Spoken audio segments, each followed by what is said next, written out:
Salve, salve minha rapaziada, sejam muito bem-vindos, cá estamos mais uma vez para um super pré-prova, e olha só que loucura, já são 103 edições do pré-prova ceia, e eu tenho muito orgulho de dizer esse número porque não existiam pré-provas até nós começarmos com essa iniciativa. Então se você gosta de pré-prova, se você gosta de receber semanalmente questões ó, novinhas aqui, já deixa o seu like nesse vídeo, já começa pedindo, né? É assim, começa pedindo porque a galera tá de bom humor no início.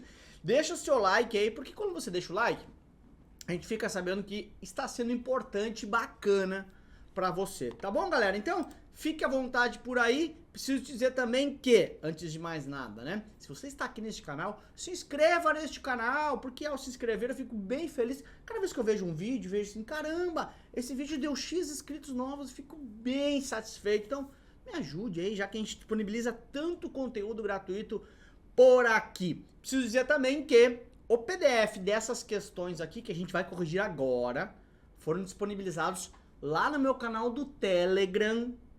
Então, pra quê? Pra você receber o PDF, tentar resolver sozinho e pra vir aqui justamente tirar as suas dúvidas depois.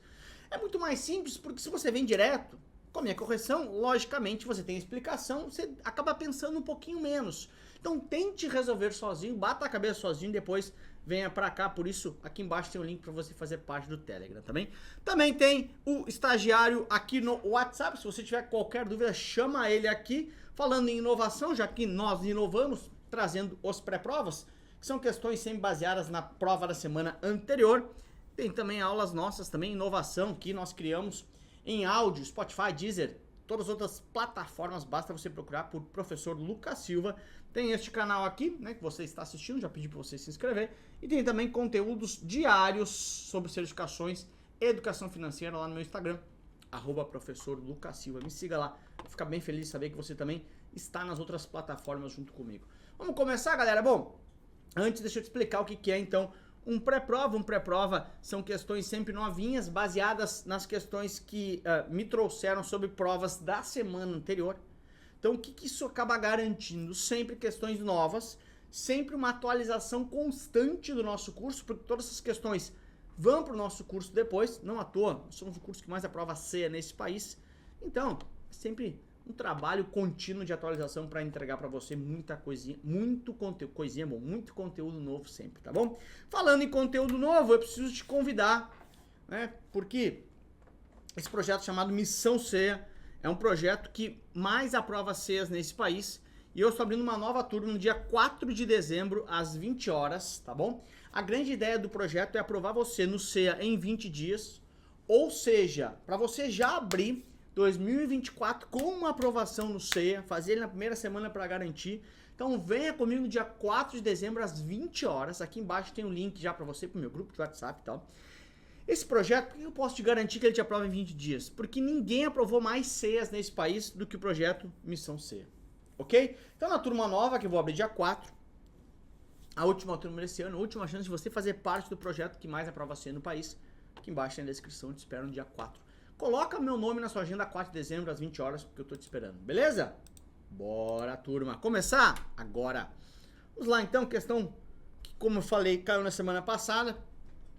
Ele fala o seguinte: o estagiário está conversando com alguns amigos sobre e contou que fez a compra de uma casa própria através da tabela SAC.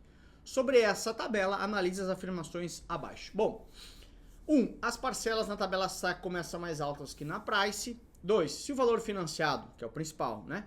O valor principal financiado for o mesmo, total de juros pago na SAC é maior que na Price. E 3. O cálculo dos juros na SAC incide somente sobre o saldo devedor. Na tabela Price é sobre o saldo devedor mais juros. Pois bem, vou pegar uma página em branco aqui para a gente conversar, né? Falar aqui sobre tabela SAC. Vou botar um pouquinho para cá. Tabela SAC, ok? E tabela Price, ok? Então vamos fazer aqui um quadradinho e vou botar vantagens e desvantagens. Como tudo na vida, tem que ter uma notícia boa e uma ruim, tudo bem? Então o que é, vamos supor sempre, né, simulando em condições iguais de financiamento. Por exemplo, ambas as tabelas sendo o mesmo valor financiado, 500 mil, 200 mil, 300 mil. Lógico, né? Porque senão, se eu colocar valores diferentes, logicamente vai ter condições diferentes para comparar. Então, o que é a vantagem de se fazer pela tabela saque, a principal? Que você vai pagar ao final, na soma final, menos juros, né? Fica mais barato o financiamento. Você tem menos incidência de juros. E por que tem menos incidência de juros? Porque o sistema de amortização constante, ele já inicia dando porrada forte, já inicia com amortização muito alta. Se ele inicia com amortização muito alta, ele já começa abatendo muito fortemente o saldo devedor. Lembra que juros incidem sobre o saldo devedor, somente. Então, se eu já começo dando porrada no saldo devedor, ele já começa abaixando forte, eu pago cada vez menos juros. Então, na price, o que é a desvantagem? Que você paga em condições iguais, né, em dois financiamentos iguais, mais juros na soma total. Caramba, e por que alguém escolheria então a price, Lucas? Porque na saque, a primeira PMT na saque, a primeira parcela na saque, ela é mais alta. Já na price, as primeiras PMTs iniciais são mais baixas. Ou seja, todo mundo deveria escolher saque, ponto final. Porém, para escolher o sistema saque, você tem que ter uma musculatura inicial mais forte, um caixa inicial mais forte, para justamente conseguir pagar as primeiras parcelas que no sistema saque são mais pesadas. Porém, a sua vantagem é que ao final você paga mais juros. Se você tiver esse início mais musculoso para pagar essas parcelas iniciais mais altas, você tem que fazer sempre saque, tá bom? Essa é a ideia. Bom, com isso a gente já consegue responder lá a nossa questão. Vamos ver ela fala o seguinte. As parcelas na tabela saque começam mais altas que na price. Perfeito, a questão caiu sim na prova, hein? Se o valor financiado, que é o principal, for o mesmo, o total de juros pago é maior na saque do que na price. Não, é o contrário. O valor total de juros pagos é maior na price. Essa é a desvantagem dela. Tá fora. 3. O cálculo dos juros na tabela saque incide somente sobre o saldo devedor. Perfeito. Na tabela price é sobre o saldo devedor mais juros. Não. Juros incide sempre sobre o seu saldo devedor de cada período. Juros incide sobre quanto você deve. É justamente por isso. É a remuneração do quanto você ainda deve. Remuneração para quem emprestou, claro. Tá bom? Então também está errado porque o cálculo dos juros é sempre sobre o saldo devedor. Portanto, somente está correta. Letra C de casa, a resposta é para você. Como sempre digo, né? Não tô aqui para dar gabarito, a gente corrige no detalhe. Bora! 2. O estagiário está falando com alguns amigos e eles estavam falando sobre cupom cambial. Ele faz algumas afirmações. Deixa eu te dizer o que é a ideia de cupom cambial, tá? Cupom cambial é o seguinte, vamos supor, tá? Você é um investidor dos Estados Unidos, então você é investidor norte-americano dos Estados Unidos. Naturalmente, você tem dólar, ok? Dólar, presta atenção. E você quer investir aqui no Brasil, né? Pegar, botar em verde aqui, Brasil, meu Brasil brasileiro. No Brasil. Vamos supor que a taxa Selic esteja pagando no Brasil 12%, tá? Perto do que está hoje, mas enfim. Só para ficar mais simples o cálculo aqui. 12% é a taxa de remuneração dos títulos brasileiros. Porém, então 12% no ano, né? Porém, como você tem dólar, você é norte-americano, né? Então você é esse carinha aqui, que nem eu tô dizendo para você, tudo bem? Você é esse carinha aqui. Ó, você está nos Estados Unidos, você é esse carinha aqui, portanto você tem dólar, beleza? E você quer investir aqui no Brasil. Pô, tudo bem. Para investir aqui no Brasil, você precisa trocar, antes de investir, você precisa trocar o seu dólar por reais, que é a moeda local daqui. Troca por reais, investe a 12%. Ficou um ano, ganhou 12%, beleza. Aí, no seu resgate, presta atenção, no seu resgate, você precisa pegar esse 12% e levar para os Estados Unidos, né? Você mora lá. Para fazer isso, para levar de volta, você tem que trocar de novo por dólar, porque não adianta você levar reais para os Estados Unidos. Então você tem que fazer novamente uma troca para dólar. perceba que, vamos supor que, explicando no detalhe para você com todo o cuidado do mundo, né?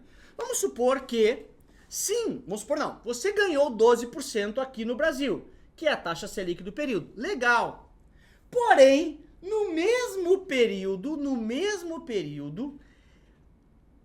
real e dólar, né, que você tem que trocar, o real se valorizou frente ao dólar. O dólar perdeu dinheiro frente ao real e teve uma queda de 12%.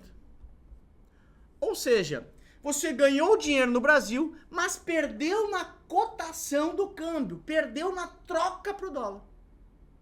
Caramba, zerou seu ganho, a grosso modo aqui, tá? Zerou seu ganho. Porque o dólar perdeu o valor frente ao real. Putz, meu, complicou, e agora? Tem menos dólares. Então eu zerei meu ganho. Também pode acontecer o contrário. Pode acontecer de, além de você ganhar 12% no Brasil, ganhar mais 30% aqui na troca da moeda. Porque você vai levar dólar lá para fora. Então você tem duas variáveis. A variável taxa de juros interna e a variável dólar. Então vamos supor que você ganhou 12% aqui no Brasil com a Selic, ok? Mais 10% aqui com variação, né? A delta, variação cambial. Vou botar mais simples aqui para facilitar. Você ganhou, tá em outras cores aqui. Você ganhou, então, 12% com a Selic, ok? E ganhou mais 10% com o câmbio, né? Com valorização cambial. De novo, no primeiro exemplo eu usei, ganhei 12 e perdi 12 com a moeda, zerei. E aqui eu estou dizendo que você ganhou 12 com a Selic, mantive os 12, e mais 10% que o dólar está valendo mais. Então se ganhou, sei lá, a grosso modo aqui, 22%. Esses 22% que é o seu ganho efetivo, que é a soma de Selic mais câmbio, que nesse exemplo estou dando ganho extra, claro que pode ser prejuízo, isso aqui chama cupom cambial. Ou seja, quanto que efetivamente o cara ganhou aqui no Brasil após investir no Brasil e após transformar na sua moeda local.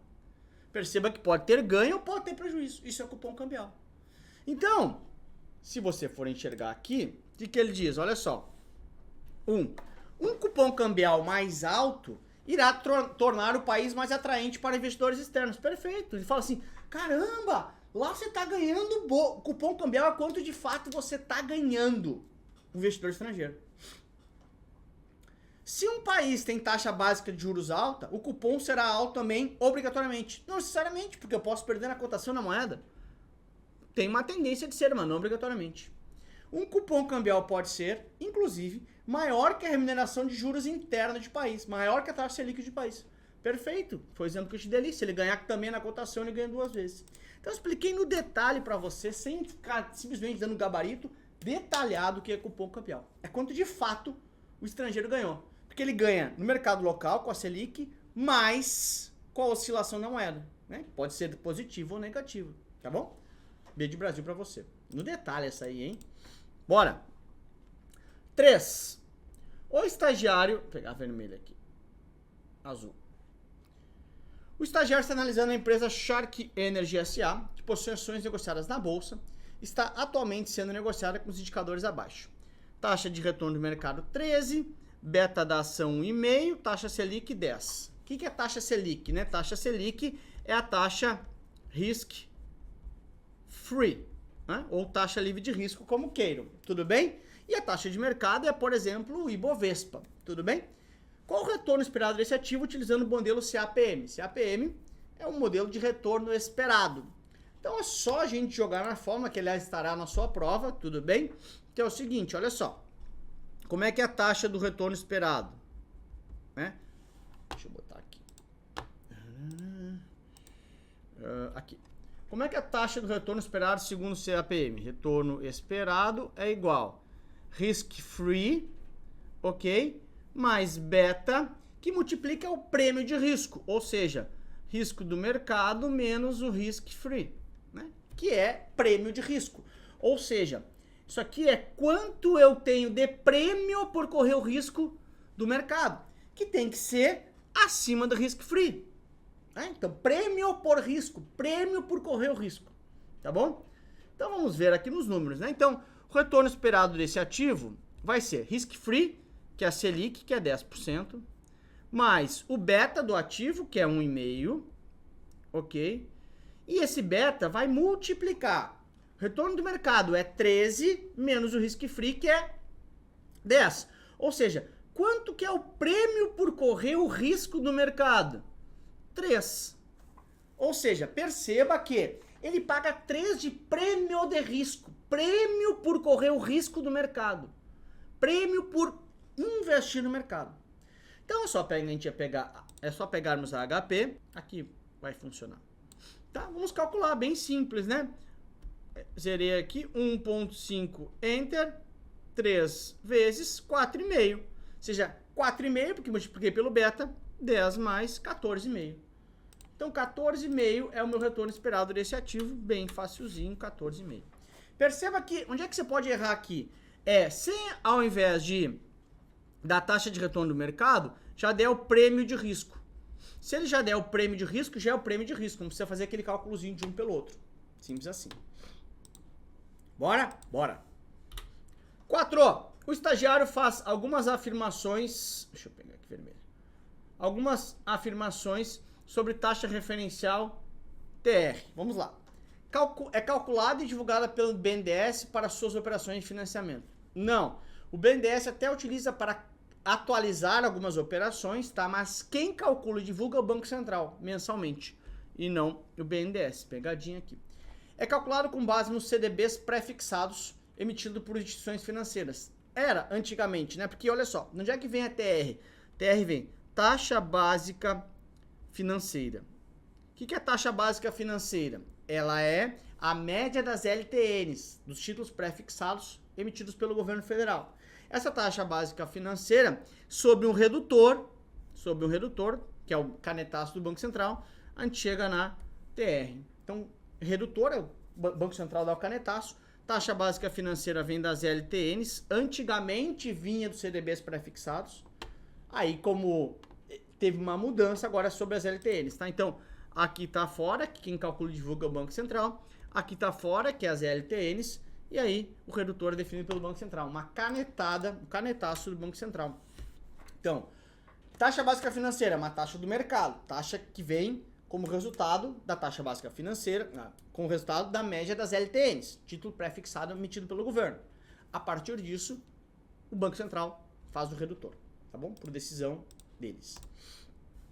E agora, chegou a hora de apagar as velhinhas e você dá um belo likezinho. Turma, dá like nesse vídeo, não custa nada. Que nem eu falei ali no início, dá like. Né? Se tá no celular, basta fechar o chat, no computador só um joinha, custa nada. E se inscreva aí, poxa, eu fico muito feliz quando tem novos inscritos no canal.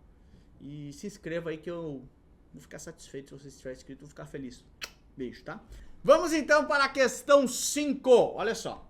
O estagiário contribuiu a sua vida inteira para o plano Shark de Previdência VGBL, com características abaixo. Regime progressivo, 15 anos de contribuição, resgate único VGBL. Então, vamos falar sobre a tributação desse cara. E ele fala o seguinte, olha só, vamos lá, tá?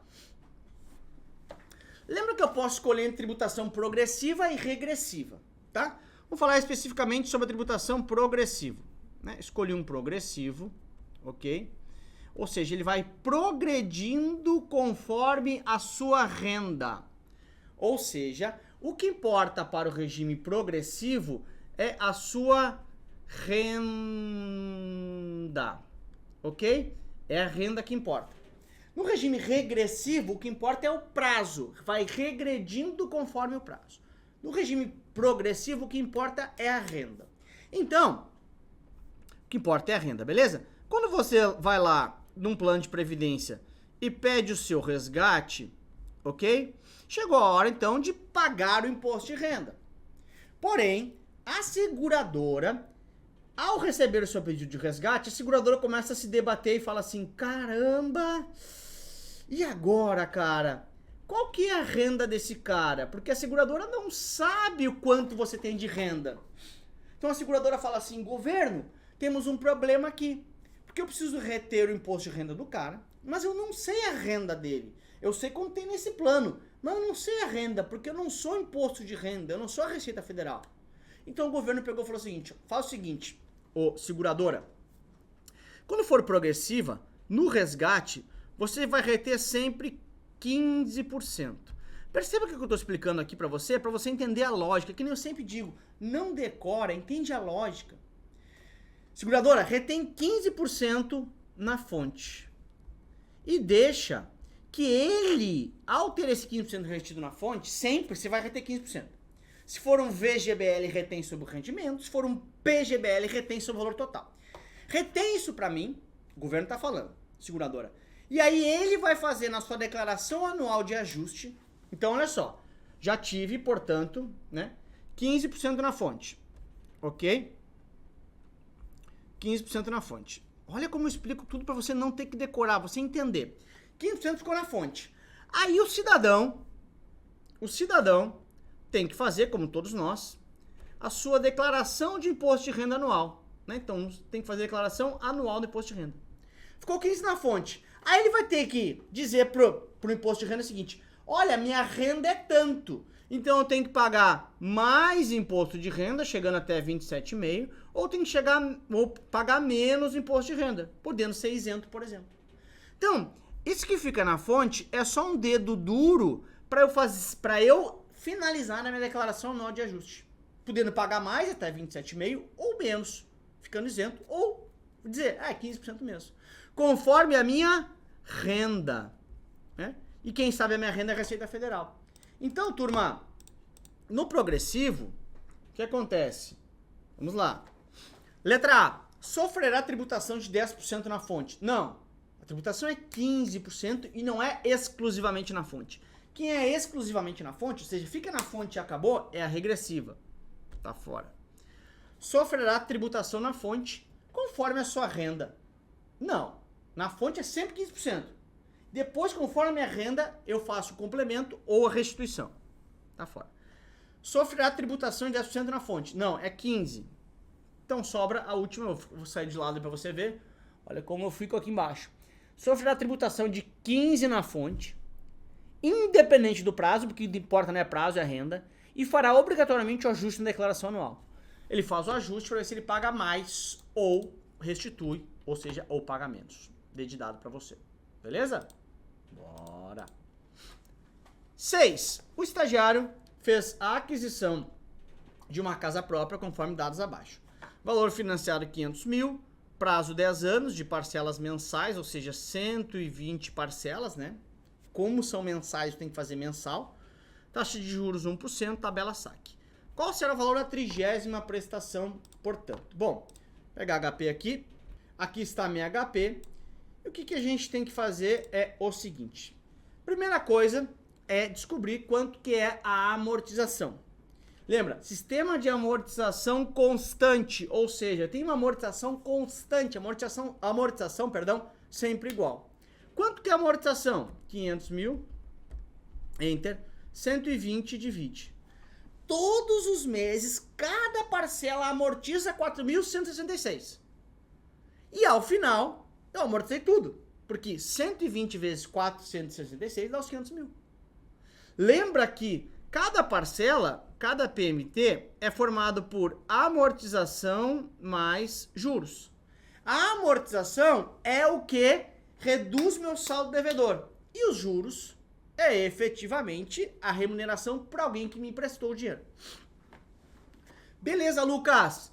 Então já sei, né, que a amortização todos os meses é 4.166. Deixa eu estocar isso aqui, STO2. Toquei na gavetinha 2 aqui. O que eu tenho que fazer agora? Tem que fazer o seguinte, cara, se eu quero o valor da 30ª, quer dizer que eu já paguei 29 prestações.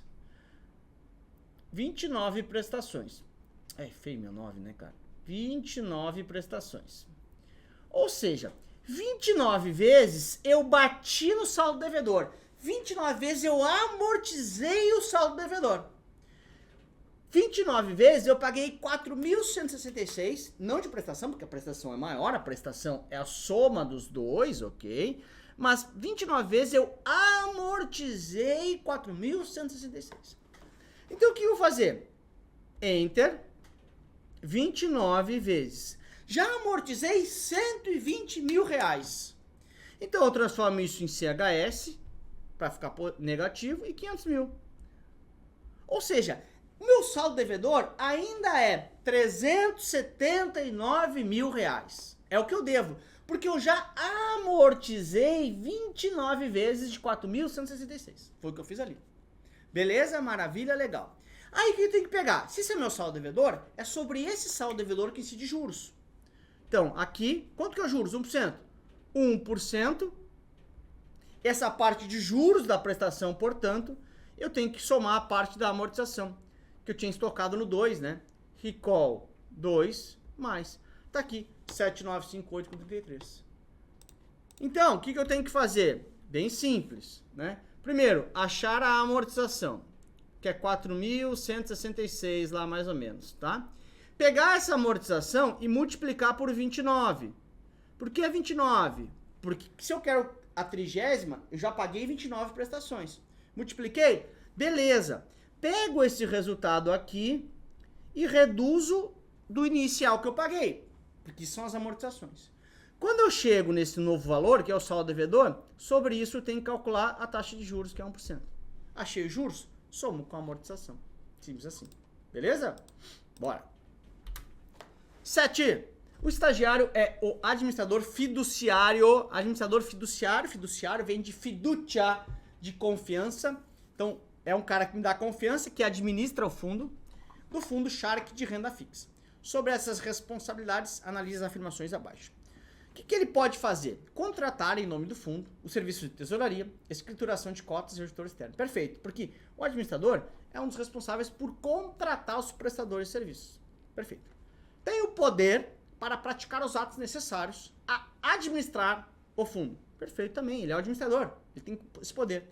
Comprar e vender ativos para a carteira do fundo. Quem faz isso não é o administrador, é o gestor que compra e vende ativos para a carteira do fundo. Então, 1 e 2 apenas estão corretos, questão um pouco mais simples da semana passada também. Ah, de amor, fazia tempo que não aparecia de amor, hein? Fazer um coração para você com vermelho da paixão. Tamo junto, tá bom? Vamos para a próxima. 8. O estagiário é consultor de investimentos.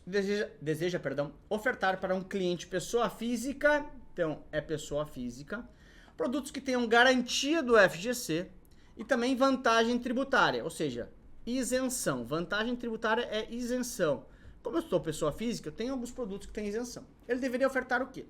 Ah, CRI-CRA tem isenção? Tem. Tem FGC? Não. CRI-CRA são produtos emitidos por securitizadoras, não tem FGC. Tá fora. Portanto, a letra B tá errada também, que fala em CRA. LCI tem FGC e tem isenção? Poderia ser. LCI tem isenção? Tem. LCI tem FGC? Tem.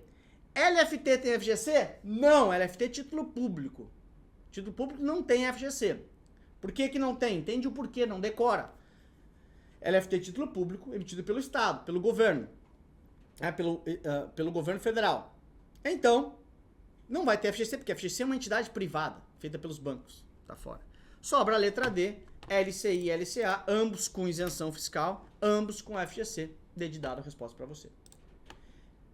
Então, turma, olha só. Aqui embaixo tem um link para você ir pro meu grupo de WhatsApp. Mas já clica aqui embaixo no link, tá? Se você quer ser CEA em 20 dias, você precisa vir comigo. Você vai me dizer assim, não dá, Lucas, é muito pouco tempo. O projeto Missão CEA é o projeto nas turmas anteriores que mais aprovou CEA nesse país. Eu sou recordista de aprovações CEA nesse país e eu quero te aprovar também nessa missão. Então clica aqui embaixo, vem no meu grupo de WhatsApp e coloca na sua agenda dia 4/12 às 20 horas. Uma super aula onde eu vou dar o caminho para você aceitar a missão e ser CEA em 20 dias. Recorde após recorde, tenho batido nas turmas e vou bater de novo. Te espero no dia 4 de dezembro para você ser CEA e ter essa certificação de especialista em investimentos. Eu sei que dá. Beijo, até a próxima. Tchau!